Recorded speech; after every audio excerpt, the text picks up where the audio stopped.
Então, aí vamos falar agora sobre os métodos de pesquisa em psicologia social. Esses métodos de estudo dentro, na verdade, de uma teoria, de uma graduação, geralmente eles são iguais. Geralmente, eu não sei se vocês já tiveram metodologia, mas geralmente isso se vê em metodologia, é algo que se repete. Na verdade, são métodos de pesquisa que são utilizados na psicologia social. Métodos não experimentais. Então, o primeiro método que a gente está vendo aqui é métodos não experimentais. Permite ao pesquisador reunir um conjunto amplo de informações sobre o fenômeno de seu interesse, realizar uma análise profunda e pormenorizada da informação obtida e propor uma compreensão geral sobre o fenômeno. São estudos fundamentalmente observacionais. Então, os métodos não experimentais não são métodos de laboratório. Ele é observacional. Vocês vão utilizar ele de uma forma assim, muito natural. Você simplesmente decide estudar um comportamento dentro da faculdade. Você vai sentar na sua cadeira e anotar um determinado tipo de comportamento. Você escolheu o comportamento relacionado, estudar comportamentos dentro do intervalo, por exemplo, das aulas. Então, ali é um método observacional, geralmente são métodos observacionais, não está dentro de uma sala de laboratório, você não está experimentando nada, entendeu? Exemplos de estudos não experimentais são a observação naturalista, a descrição etnográfica, estudo de caso, as pesquisas de levantamento de dados, além de estudos correlacionais. A observação naturalista é um método de estudo importante porque permite nos identificar fenômenos antes desconhecidos e para os quais ainda não tínhamos uma teoria formalmente proposta para a sua existência, nem hipótese precisa sobre os seus fatores causais. O objetivo dela é identificar, reunir e descrever informações relevantes sobre os fenômenos em observação. As observações naturalistas geralmente são usadas por biólogos, por exemplo, que vai estudar comportamentos de algum animal, de primatas, por exemplo. Então, está no ambiente deles, no ambiente natural deles, e aí eles vão para lá estudar o comportamento de animais. São observações naturalistas. Estudos etnográficos. A descrição centra-se, sobretudo, na caracterização do contexto social em que o estudo é realizado, dando especial atenção aos padrões de comportamento dos indivíduos em interação com os outros membros do grupo e destes com o ambiente social situado em tempo e espaço específico. O objetivo é, sobretudo, encontrar significados sociais nos padrões de comportamento dos membros do grupo e oferecer uma compreensão holística, ou seja, uma ampla compreensão desse comportamento nas diversas holística, tipo assim, ampla, de compreender esse comportamento de forma ampla, compreender um comportamento agressivo dentro da família, dentro da escola, dentro de círculo de amizade, então, tipo assim, de forma ampla, holística. Articulada e fiel à realização de fenômenos em análise. Os estudos etnográficos, geralmente, você vai escrever bastante, você vai escrever o que você está vendo realmente, e exatamente como você está vendo.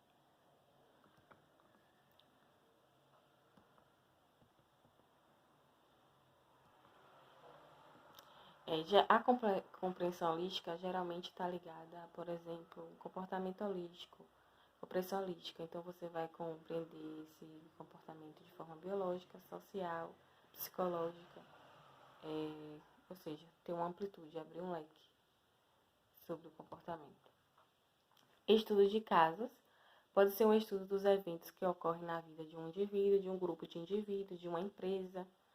Então, por exemplo, se existe algum comportamento dentro da empresa que está levando ela a perder lucro, por exemplo, Então, é um estudo específico de caso daquela determinada empresa.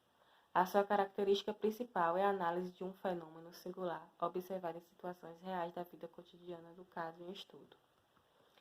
Levantamento de dados são estudos nos quais o pesquisador tem o objetivo de recolher o maior número possível de informações sobre as características de uma variável em uma grande população. As observações são geralmente realizadas em parte dessa população a qual se designa a amostra.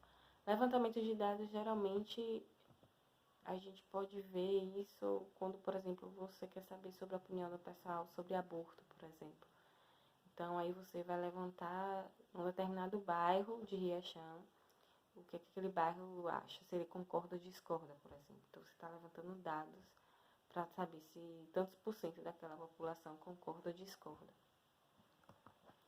Estudos correlacionais. Um dos mais conhecidos tipos de estudos não experimentais realizados pelos psicólogos sociais são aqueles em que o pesquisador pretende observar a relação entre duas ou mais variáveis. Então, correlacionais. Então, você vai pegar uma variável, no caso, vamos pensar aqui, o aborto.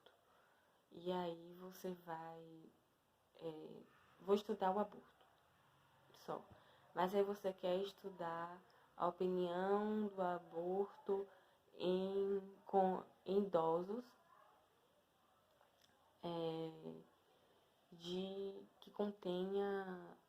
que teve mais de 10 filhos. Então você vai fazer uma relação com essa variável. Não é só o aborto em si agora. Você quer saber a relação que tem da opinião entre que esses idosos têm, que teve mais de 10 filhos em relação ao aborto. Ou então a gente pode até especificar, tipo assim, que idosos já sim, que teve mais de 10 filhos, de determinada religião, acha sobre o aborto. Então você colocou outras variáveis aí para que vai influenciar na opinião. Os métodos experimentais. O método experimental envolve a manipulação de uma variável para determinar se as alterações nela causam alterações em outra variável.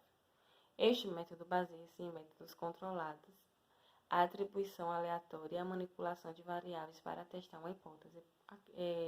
O estudo do ronco, por exemplo, geralmente é um método muito experimental, porque você coloca a pessoa na sala, aí você vai estudar esse ronco.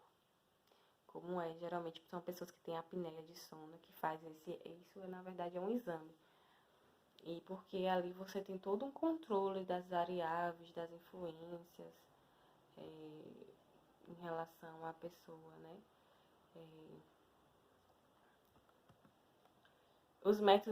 Geralmente os métodos experimentais estão ligados às experiências de laboratório, que são experimentos de laboratório são muito mais comuns dentro da psicologia, porque eles permitem que os experimentadores tenham mais controle sobre as variáveis. Porque ele fala isso, porque a psicologia, ela nasceu muitos experimentos e muito do que ela tem hoje foi dentro, primeiramente, de laboratórios. Experimentos de campo. Os pesquisadores podem optar por realizar seus experimentos no campo. Por exemplo, vamos imaginar, então a gente vai ver aqui, a gente viu esses métodos experimentais dentro do laboratório e tem como também ver eles em campo. Porque, na verdade, o que vai caracterizar os métodos experimentais é a utilização das variáveis. Então, a gente tem, por exemplo, aqui no experimento de campo. Vamos imaginar que um psicólogo social ele está interessado em pesquisar o comportamento pró-social. Ou seja, o experimentador pode ter uma pessoa que finge desmaiar e observar para ver quanto tempo os espectadores levam para responder. Então, tem uma variável dependente aí. Ou seja, a variável dependente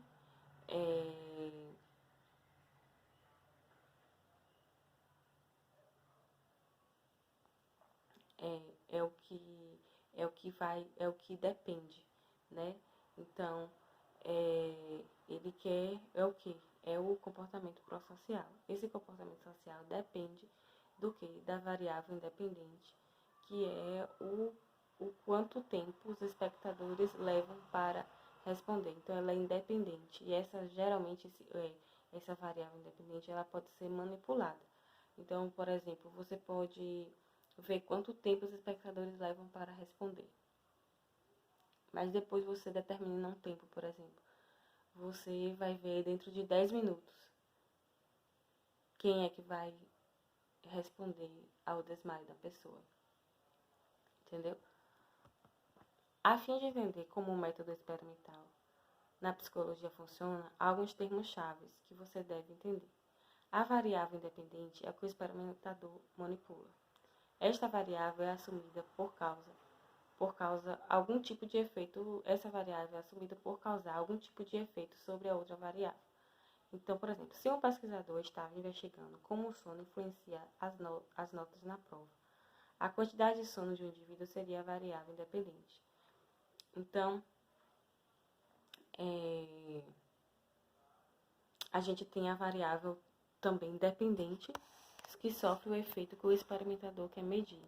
Nesse exemplo anterior, as notas das provas seria a variável dependente. Então, ela vai depender da quantidade de sono. Então, se eu durmo mais, a probabilidade muitas vezes é que eu tirar nota alta. Mas se eu durmo menos, a probabilidade é que eu não tenha uma nota positiva. Então, e temos os estudos longitudinais, que são estudos com corte temporal longitudinal, também designado estudos em painel. Por exemplo, em um estudo longitudinal, poderíamos observar a tendência à agressividade nos indivíduos no início do mês e voltar a observar o comportamento desse mesmo indivíduo no final do mês. Ou então, por exemplo, você quer estudar, vocês vão ver como um grupo de jovens recém-formados lidam com a educação financeira dentro do mês de janeiro, fevereiro e março. Pronto. Aí, depois que vocês vão ver isso, aí vocês, dentro desse estudo, eles vão aprender algumas coisas em relação à educação financeira. Aí depois você pega esse mesmo grupo e vai estudar ele em outubro, novembro e dezembro, no final do ano, para saber se realmente eles aprenderam alguma coisa ou não, se permaneceram da mesma forma, lidando do mesmo jeito em relação ao financeiro, ao que ele ganha, aos investimentos. Existem procedimentos de coleta de dados, meios pelos quais as informações sobre as variáveis podem ser obtidas.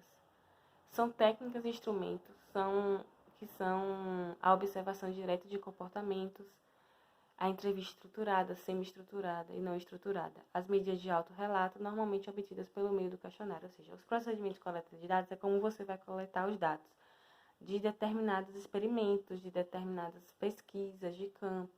Então, existe entrevista estruturada, semi-estruturada, não estruturada. A entrevista estruturada geralmente são perguntas que você leva já escrita e você só usa aquelas perguntas. Um exemplo de entrevista estruturada são, por exemplo, quando você quer coletar dados de eleição, saber quem vota em determinado candidato. Então, são perguntas bem específicas, estruturadas, e você não pergunta outro tipo de pergunta. Já a entrevista semi-estruturada, ela já está ligada a, por exemplo, você vai com algumas questões, por exemplo, você vai estudar um grupo de pessoas, um grupo de jovens recém-formados sobre educação financeira. Aí você leva perguntas. Chega lá, você, através de uma pergunta que ele vai lhe responder, que você já levou escrita, 5 perguntas. Aí dessas 5 perguntas, diante do conteúdo que ele responde, você vê a necessidade de fazer outras. Então foi semi-estruturada, porque apareceu outras perguntas. E não estruturada, porque vai ser assim, você vai fazer entrevista e a pergunta que for vindo, de acordo com o que ele vai perguntando, você não monta um questionário.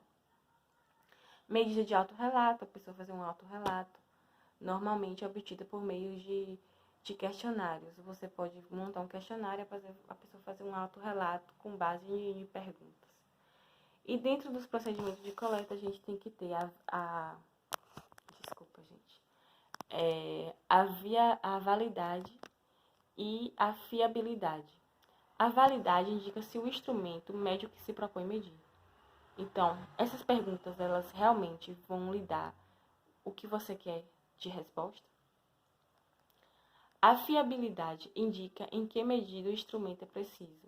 Então, esse instrumento é fiável, ele indica em que medida o instrumento é preciso, ou seja, ele te dá realmente uma precisão de que o que está sendo aquele questionário, ele está sendo realmente preciso, um instrumento precisa para o que você quer saber, ok? Então é isso, pessoal. Eu apresentei para vocês os conteúdos que eu explanei para o pessoal da turma do Psicologia do terceiro semestre. E aí eu vou encaminhar para vocês uma atividade que vale 5 pontos, com referência a esse texto, com esses conteúdos, me desculpe, a esses 3 slides, ok?